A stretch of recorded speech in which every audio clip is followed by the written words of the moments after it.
we're back. WZR Radio here on WZROnline.com. I'm Ryan Clark. He's Matt Boone. Going to be here for one more hour talking about WWE TNA news. Got to finish up Monday Night Raw from last night.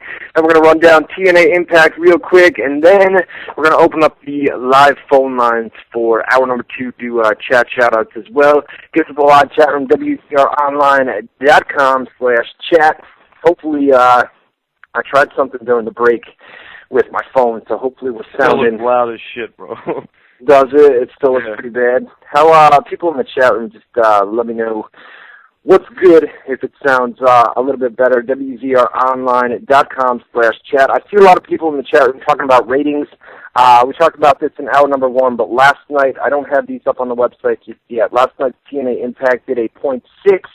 And Monday Night Raw did a 3.7. We're going to get the full ratings report up here in just a few minutes when we go off the air at 9 o'clock Eastern Time. I'll get them up for you. But 0.6 for TNA Impact, which obviously was expected. I mean, come on, you're coming off, WWE's post-WrestleMania Raw, probably their biggest show of the year. That or the draft show is always a big one, too. But, I mean, they expected that. TNA knew it was a tape show.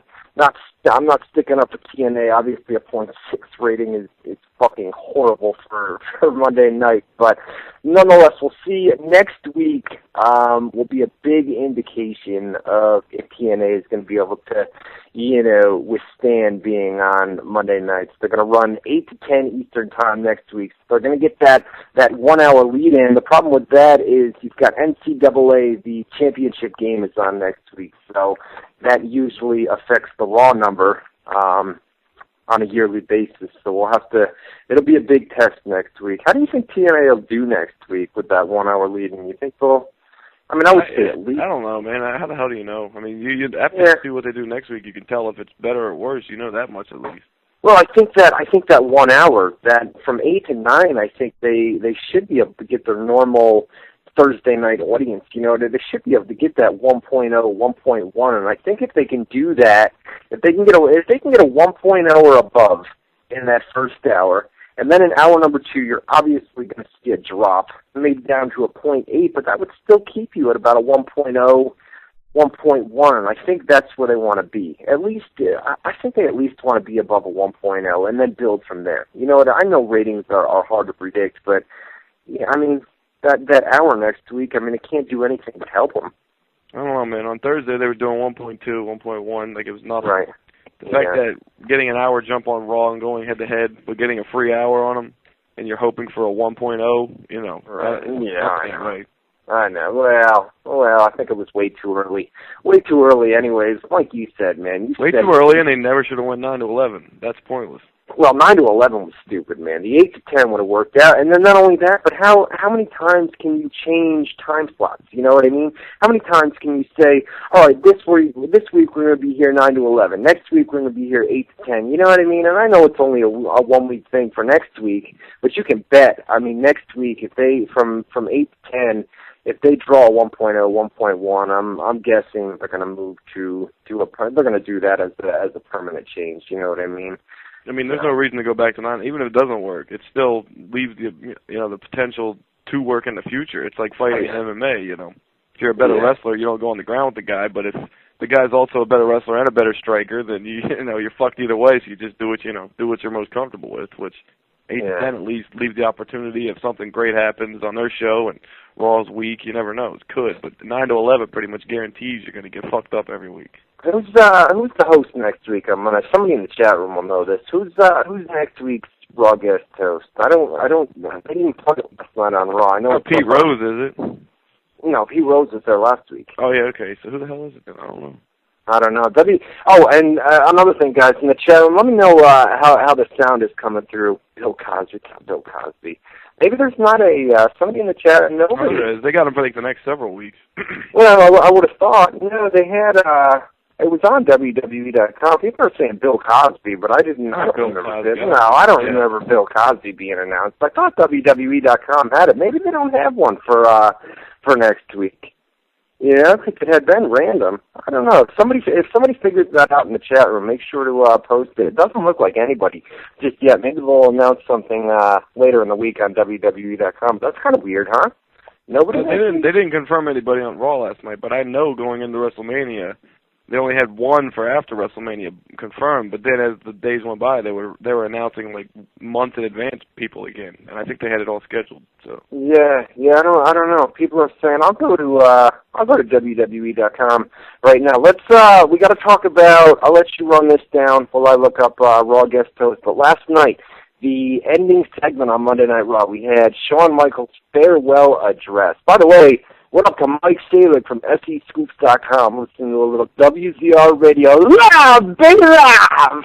Yo, as loud as your shit is, don't ever be yelling in my ear again like that, dude. What's wrong with you? Well, you couldn't even give me an oh yeah? So. Now I'm going to give you one. Oh yeah! Well, fuck that. Way too late. Anyways.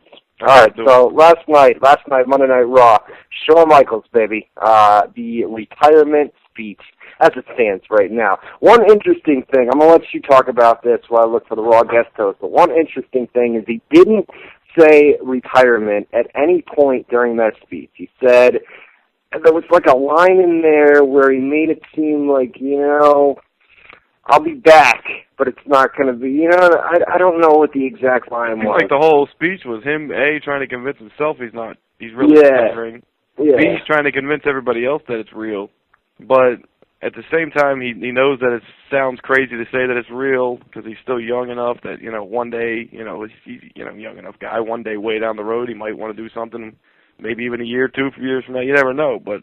Right. There was a line he used about, by the way. He said it would be a disrespect to The Undertaker and WrestleMania if I came back, so I'm going to really stay away, this, blah, blah, blah, blah, blah. But, I mean, it was a typical speech. He was thanking certain people, crying. It was just like earlier tonight. They had Triple H get knocked out by Sheamus, and the woman was scared for him. Well, during that, they had at least 10 shots of all women in the crowd crying while he was doing his speech, so it was like a real moment. Right. Well, here's the deal with this. We've put it up on the website in recent weeks here. Shawn has told friends that he's done. WrestleMania was his last match, at least for the time being. Going to go home, be a family man, spend time with the kids and the wife, take some time off. Last night was kind of his farewell address. He's not going to be around for at least quite some time. He didn't specifically say that he was retiring last night, which basically he left the door open for a return, and nobody thinks. I mean, the guy's he's still one of the best workers in the company right now, you know what I mean? He's probably the best. I mean, come on. Right, and him or Jericho, Him or Jericho didn't have the same match that Shawn did tonight. I mean, and he had Edge to work with, so it's not like it was like his opponent's problem, so that's Shawn's the guy, really. Well, he's the guy, and he's going to be taking some time off, like I said, to spend time with the family. And basically, from what I got out of last night's promo, we'll see him back in the future. I mean, that wasn't the final farewell type thing. He'll be around. That's what you got from that segment? What's that? That was the message you got from that segment, that he will be back? Yeah, without a doubt. Because from the idea of retiring, I get the idea that he might be back, but from that segment, I get the idea that he's not coming back. So I get the idea that he's gone, right? And maybe I'm looking into it too much. Where you're just saying the whole idea of him retiring, you're not believing it, and you expect him back. But what you said was, based on what he said at Raw, you think he'll be back, and that's wrong because based on what he said, he's not coming back. But you just don't believe it. That's why he's coming. Okay. Well, right. I mean, because he clearly was trying to convince everybody that he's not coming back. But the fact is that he did a good job of convincing people that he wasn't coming back, but he didn't say that was my final match last night at WrestleMania. He never said that I am done. I am never wrestling another match again. That's it. I don't remember him saying. I don't know if he said it or not, but I know he made it clear enough that he was staying gone. So.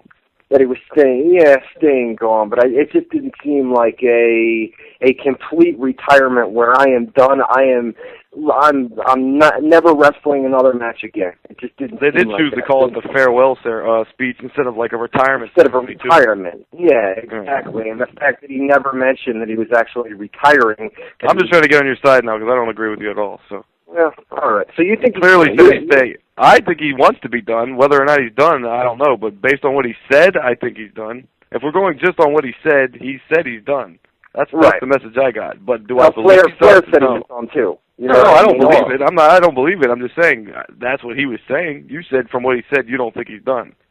And obviously, the gist of the promo was that I'm leaving. This is it. This is my final farewell. But when it was all said and done, maybe it's just me being an insider or whatever, looking more into it than I should be. You thought it was more storyline than real? Is that what you're saying? No. I'm saying that what he came across, that whole promo last night was real. It was from the heart. You clearly see that. And I agree with you that he's probably saying, and he probably, what was the message of the and he probably thinks right now that, you know what, I'm done, man. That was it. WrestleMania is it. You give the guy a couple months